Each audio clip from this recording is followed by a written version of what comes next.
अगर आप मेल्पिगन बॉडी कहते हैं तो मतलब दोनों को कलेक्टिवली आपने काउंट कर लिया, और अगर इंडिविजुअली बात करनी है तो फिर ग्लोमेरुलस और बाउमेंस कैप्सूल कहना होगा। अब यहाँ पर जो भी कुछ होता है फिल्ट्रेशन या जो भी प्रोसेस होता है वो हम आगे पढ़ेंगे जब रेगुलेटरी मैकेनिज्म पढ़ेंगे। उसके बाद यहाँ से आप देख रहे हैं कि एक ट्यूब्यूल्स निकलती हैं जो आगे जाके काफ़ी उलझ जाती हैं। ये तो अभी भी हमने काफ़ी सुलझी हुई बनाई है, काफ़ी उलझी हुई होती हैं, ठीक है। ये चीज़ कहलाती है, यानी ये नंबर 5 होगी, और ये चीज़ कहलाती है प्रॉक्सिमल कन्वुलेटेड ट्यूब्यूल्स।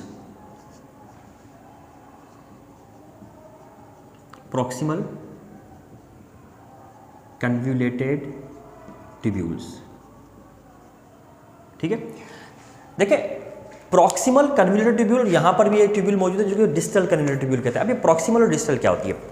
देखिए प्रॉक्सिमल और डिस्टल की जो टर्म यूज़ की जाती है ना, मिसाल के तौर पे कोई भी पार्ट हो बॉडी का, कोई भी ऑर्गन हो, उसके 2 एंड्स हों, एक एंड बॉडी की तरफ हो या किसी पर्टिकुलर सेंटर की तरफ हो और दूसरा उसका अपोजिट एंड हो, तो जो टूवर्ड्स बॉडी या टूवर्ड्स द सेंटर होता है वो प्रॉक्सिमल कहलाता है। जो अवे फ्रॉम द बॉडी या अवे फ्रॉम द सेंटर होता है वो डिस्टल कहलाता है। जैसे ये हमारी ह्यूमरस बोन है फर्ज करें। अब ह्यूमरस बोन के भी 2 एंड हैं, एक एंड ये जो कि शोल्डर से अटैच है, एक एंड उसके अवे है, ये वाला यहाँ पर मौजूद है, तो ये प्रॉक्सिमल कहलाएगा, ये डिस्टल कहलाएगा। इसी तरीके से ये नीचे वाली बोन्स को देख लें, ये बोन्स टूवर्ड द बॉडी, ये वाला and toward the body attach है, ये अवे फ्रॉम द बॉडी है, तो ये प्रॉक्सिमल कहलाएगा, ये डिस्टल कहलाएगा। तो ये वाला चूंकि ट्यूब्यूल्स जो होती हैं टूवर्ड यानी अटैच होती है किसके साथ, इस बाउमेंट कैप्सूल या मेल्पिगन बॉडी के साथ अटैच होती है, तो ये कहलाती है प्रॉक्सिमल, और ये उसके दूसरे एंड पर होती है, ये डिस्टल कहलाती हैं। तो ये कहलाएंगे प्रॉक्सिमल कन्वुलेटेड ट्यूब्यूल्स कहलाती हैं, टूवर्ड्स होती हैं जो कि।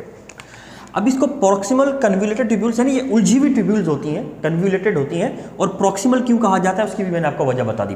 ये ट्यूब्यूल्स इतनी उलझी हुई क्यों होती हैं, कन्वुलेटेड क्यों होती हैं, ये इस तरह से स्ट्रेट क्यों नहीं होती?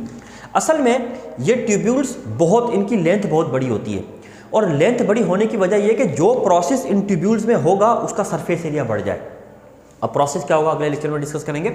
तो इसका सरफेस एरिया बढ़ाने के लिए यानी ट्यूब्यूल जितनी बड़ी होगी उतनी ज़्यादा देर तक फ्लूइड इसके अंदर होगा, उतनी ज़्यादा देर तक प्रोसेस चलता रहेगा। लेकिन बड़ी ट्यूब्यूल होगी तो फिर जगह भी बहुत ज़्यादा ऑक्यूपाई करती है, इसलिए ये कन्वुलेटेड होती है, यानी होती बहुत बड़ी है लेकिन छोटी सी स्पेस में आ जाती है। फिर क्या होता है कि इस प्रॉक्सिमल कन्वुलेटेड ट्यूब्यूल का एक एंड नीचे की जानिब डिसेंड डाउन यानी नीचे की जानिब आता है और यूं करके टर्न करके ऊपर चला जाता है।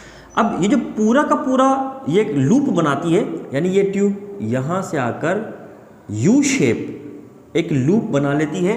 दिस यू शेप लूप इस कॉल्ड लूप ऑफ हैनल या हैनल्स लूप कहलाती है, ठीक है। इसको हम लूप ऑफ हैनल कहते हैं, यानी हम ये यहाँ पे लिख देते हैं लूप ऑफ हैनल, ठीक है, या हैनल्स लूप भी कहते हैं। अब इस हैनल लूप के अंदर क्या होता है कि जो फिल्ट्रेट होता है, फिल्ट्रेट का मतलब जो यहाँ से फिल्टर होकर जो भी चीज़ आई है वो यहाँ से नीचे जाकर फिर टर्न करके ऊपर मूव करके आगे जाती है। यही वजह होती है कि लूप ऑफ हैनल का ये वाला एंड जहाँ से फिल्ट्रेट नीचे की जानिब मूव कर रहा होता है इसको descending limb of loop of Henle कहते हैं, लूप ऑफ हैनल, ठीक है। और फिर यहाँ से ये फिल्ट्रेट टर्न करके ऊपर की जानिब मूव करता है और ऊपर मूव करना शुरू करेगा, ये कहलाता है असेंडिंग लिम, यानी ये वाला असेंडिंग लिम कहलाएगा, ascending Liam of loop of Henle. अब इस ascending Liam of loop of Henle से फिल्ट्रेट मूव करता हुआ पहुँचता है फाइनली यहाँ पर। अब ये बिल्कुल इन्हीं की तरह की कन्वुलेटेड ट्यूब्यूल है, और ये कन्वुलेटेड ट्यूब्यूल जो होती हैं ये कहलाती हैं डिस्टल कन्वुलेटेड ट्यूब्यूल्स, यानी ये प्रॉक्सिमल थी, ये कहलाएंगे distal convoluted tubule. Proximal distal का मैंने कॉन्सेप्ट आपको क्लियर करवा दिया। डिस्टल कन्वुलेटेड ट्यूब्यूल है और यहाँ पर आकर फाइनल एडजस्टमेंट हो रही होती है, मतलब यूरिन तकरीबन ऑलमोस्ट बन चुका होता है, बस ये चीज़ देखनी होती है कि उसमें जो वाटर वगैरह रिमूव होने वाला है वो कहीं एक्सेस क्वांटिटी में तो नहीं हो सकता है, बॉडी को वाटर की ज़रूरत पड़े और यूरिन के जरिए वाटर ज़ाया हो जाए तो उसको रीअब्जॉर्प्शन करना होता है, या जो भी कुछ करना होता है हम आगे पढ़ लेंगे। और इन द एंड तमाम के तमाम जितने भी ये नेफ्रॉन आके कंप्लीट होते हैं वो सारे एक ट्यूब के साथ ज्वाइंट हो जाते हैं, and this tube is called collecting duct.